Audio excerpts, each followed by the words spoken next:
Good morning, brothers and sisters. Good morning. This is the day that the Lord has made. We'll rejoice and be glad in it. I am glad. I am glad. I am. I am discovering so much about God. I am really. Jesus is the center of my joy. I have a joy that I cannot explain. I don't understand where it came from, but it's there, and I wish I could share it with you because it's a joy that gives me hope, gives me peace, that shalom peace, and a joy that centers me. I know that I belong to God. I know that I'm a child of God. I know that I'm loved. I know that there is a purpose for my life, and I'm living my purpose. It's amazing. It's amazing. I wish everybody could reach this place. So, having said that, I would like to talk to you about the mark of God. We talk so much about the mark of the beast. We have so many movies made about it, so many good pastors that made very eloquent and spirit inspired, spirit led, that they gave those messages that really, like they question you, they make you think, they make you analyze. And there is such a thing as the mark of the beast. It's real, it's not a joke. We can see it in the Bible. And we can also see in the Psalms where David says, when my enemy come to eat up my flesh, they stumble and they fall. He's talking about cannibalism, right? Those people that are coming, they want to devour your flesh. And then when we go back to Apocalypse 18, we have this John the Revelator is talking about a market of human souls and human spirit and human bodies. It's real, it's not a joke. I'm seeing it in my dreams. We have people, that's all they do. They sell human beings. I'm not talking about slavery like what we had in the past for 400 years, that triangular commerce between Africa and the Americas and the Caribbean. No, that was one way, one form of human trafficking. I'm talking about another kind of human trafficking. I am from the Democratic Republic of the Congo, and my province, Katanga, in the southern province, we've been seeing and hearing about kidnappings. People that are kidnapped, children for the most part, or I haven't heard about a senior citizen, like someone old that work with a cane, that is being kidnapped. It's always someone strong in the prime of their life, or children, like children. So my question is, who is behind that? Why are they doing that? And I'm a member of so many Congolese forums, and I receive news, and I hear, and I see. And I came to a conclusion that there is a group of person, maybe many groups, that are there to kidnap people, because the descriptions of those who were able to escape, they all said that they were sprayed something, or something held them with a cloth. They inhaled something and they passed out. So that's some kind of chloroform or something to put you down to sleep. And then they woke up in a house that doesn't have furniture. And this specific young lady, she's 12, she said that she woke up, she was bound, hands and feet, and there were 6 in all, like 3 boys and 3 girls. They were all under 12 years old. They were coming from school or going to school. So that's how they were kidnapped. And in that house, they could see all the way human bodies already killed and open. They were all children. And then they saw this lady coming in, a young woman, they say very pretty, and she was called the Queen of the Hearts, La Reine des Cœurs. And they gave her a box. That's what intrigued me, a box with 6 human hearts inside. And the people were very respectful when they were talking to her. And she took the heart and left. So let's pause there. If it's in a box, a regular box, so that means that those hearts were not planned or purposed for human transplantation. Because if I'm harvesting organs to transplant them on someone else, I'm going to keep them clean and in a very clean box container with ice and all that, so that it can be used for another person. But in this situation, in this, for instance, they didn't have, it was just a plain box. So that's not for organ harvesting. So that means that those are to be used on a satanic altar for a satanic ritual elevated to the glory of Satan. That's the second aspect. The third aspect, we have groups of people that are kidnapped, but they are never seen again. So some of them are being eaten. I'm saying this with a straight face because I touched on it so many times previously in other videos. Cannibalism came from the giant. If we go back to the book of Numbers, where we have the spies, the 12 spies that are sent by Moses to go and spy on the land, and they come back, they say that it's a land that devours its inhabitants. It's a land where they are so big that we look like grasshopper in their sight. And we are talking about men talking about looking like grasshoppers. So that means that those were really, really big and tall. But having said that, cannibalism comes from giants. We know that that's what they did. Enoch talks about it, the book of Baruch, the book of Jubilee, the book of Jasher. We have references to a place in our history where we had giants cohabitating with human beings. So we had normal human beings and giants. They were living together. And at one point, giants, because they were so big, they needed to eat.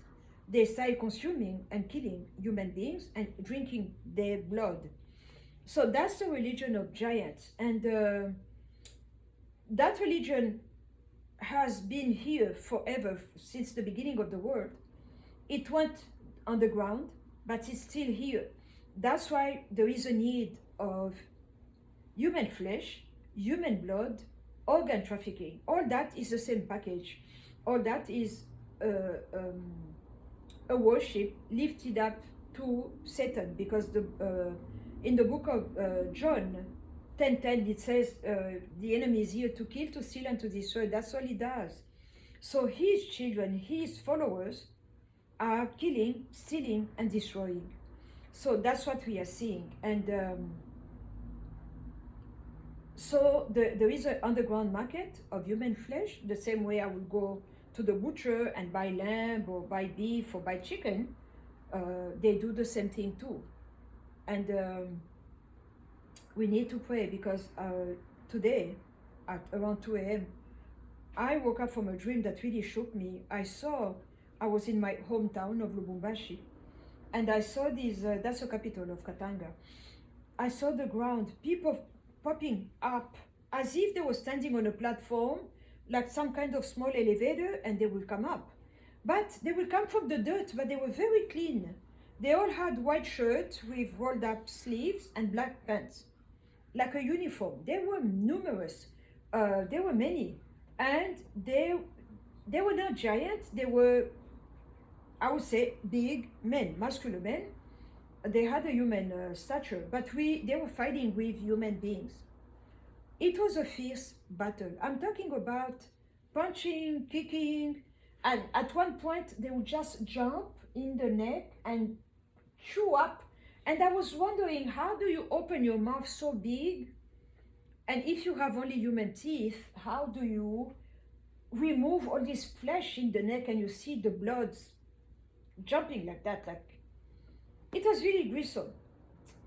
And then I was scared, and a boldness and a strength came on me, and in me, it was inside, because the way I was walking, it was not me. It was something, it was God. It was not me. And those men, as they were fighting, they had blood, right? Blood on their shirts. So it was like you could see the mark, the blood. And they would stop and let me pass. And they will even do this with fear. But they were taller than me. I would say that they were like 6'6", and I'm short, but they were scared and let me pass.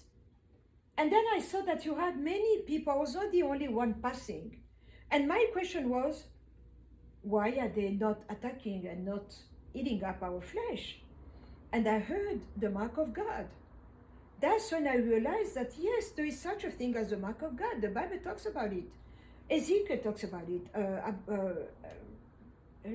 Apocalypse, John the Revelator talk about it.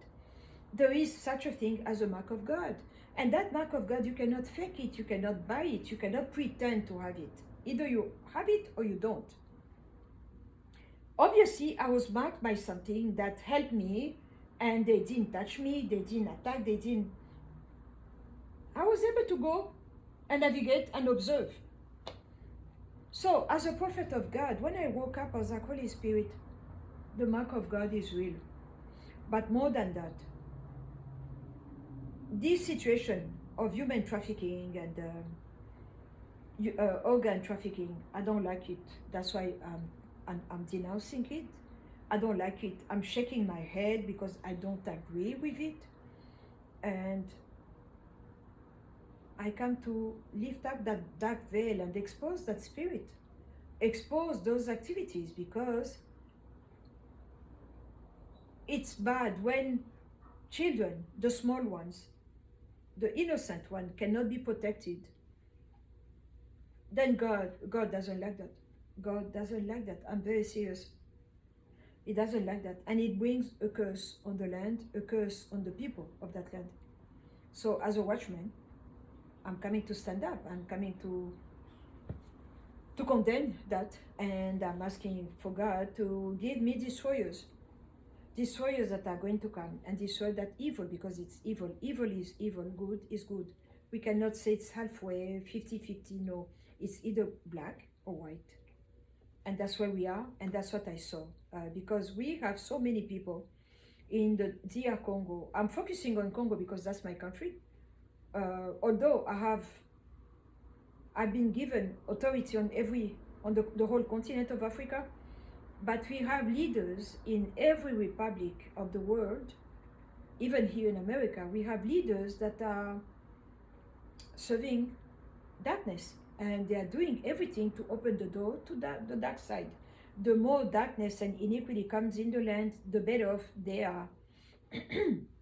And we, children of the light, we are standing and we are opening the door to the light of God. Excuse me. We are opening the door to the light of God. We need to counterbalance. We need to counterbalance. And this is what we call, it's not even a war of thrones, because God wins at the end. I saw the book. God wins. But we need to fight. We need to stand. We need to speak life. We need to speak righteousness and establish the light of God into our nations, into our republics. So my question to you is, do you have the mark of God? Are you marked with the mark of God? Do you have it? Do you know if you have it? We need to have it, because we are, had we been in a symphonic hall, you know those musics, a symphony that every instrument is playing right now.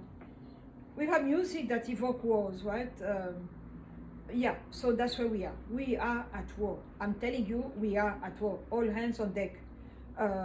If you do not do spiritual warfare, then my question to you is, what are you doing? What are you doing? You need to stand your ground. Do you have your armor on? Because that evil is evil, and they are coming. They are a force not to be feared, but it's a force that is there. They are there. And we are here too. Because God is the real God, the real living God, the creator of heaven and earth, the Most High God, will never be outgunned, will never be outdone. So he has his force, and the enemy has his, and we are fighting. Two camps, two armies, two systems that are clashing. That's where we are. That's what is happening right now in the world. And So my trust is in God. My eyes are set on Him. My hope is in Him. My faith is in Him because He's the God from whom all blessings flow. And He has shown me so many times what He's capable of what He's capable of. I'm alive because of Him. I'm sane because of God. And that's where we are. So I pray life. I speak life. I speak blessings. And I speak that protection that is only coming from God. I hope that you have your armor of righteousness on you. I hope that you are marked by the mark of God. We need to have that mark of God. We see the children of darkness, the way they are bringing laws and different things to subdue and subjugate the children of God. I see them, I see God. So I'm not scared, I'm stable, I'm standing my ground, I'm not I never surrender, never give in, never give up. That's who I am, I'm a soldier. So I hope that you have the same mentality and you need to keep fighting. So God bless you. Thank you very much for those who watch. Thank you very much for those who subscribe. Please subscribe, give the thumb up, and click on the bell so you are going to be notified when I upload a new video. And may we all be protected. May we all be marked by the mark of God. And God bless you. I love you. And please share the video. And until next time. Thank you very much.